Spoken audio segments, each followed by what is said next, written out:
So the other day, I tell my wife I'm going to run to Sam's to grab a few items, and she says, hey, grab us a few new towels, dry out towels. And I was like, you trust me to get towels? Like, me.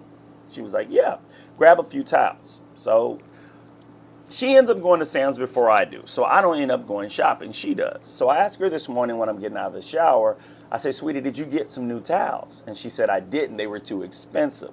I said, how much were they? She said they were $8 a piece. And I was like, that's expensive, because I don't know. I don't buy towels. She does. She said, yeah, I'm willing to pay 6, but 8 just seemed too expensive. I said, okay. And this is what God placed in my spirit this morning while I was driving to work. Sometimes in life, if you've never had quality, because I made a joke. I told my wife, I was like, baby, you used to dealing with these Motel 6 towels. You know, go on and treat yourself to some Four Season towels. And God placed this in my spirit. We can get so used to having things in our life that is lesser quality that we're not willing to pay a little more for quality. And some of us, and this is the verse that he placed in my spirit, Psalms 34:8, and this is what it reads. It says, "Oh, taste and see that the Lord is good. Blessed is the man that trusteth in him."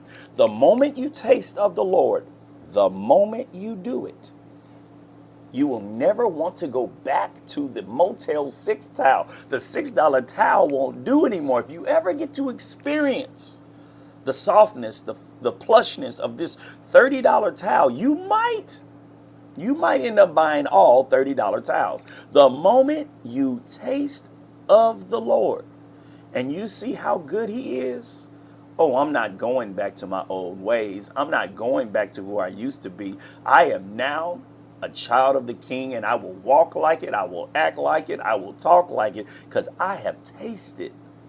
And what I've tasted, I love, and I'm never going back. So I pray that this encourages you to ask the Lord for just a taste. Lord, let me taste of your goodness today. Let me experience your sweetness today. Let me focus on the sweetness of your love for me today, and see if he doesn't give you a taste, and see if that taste doesn't change you forever. God bless you guys.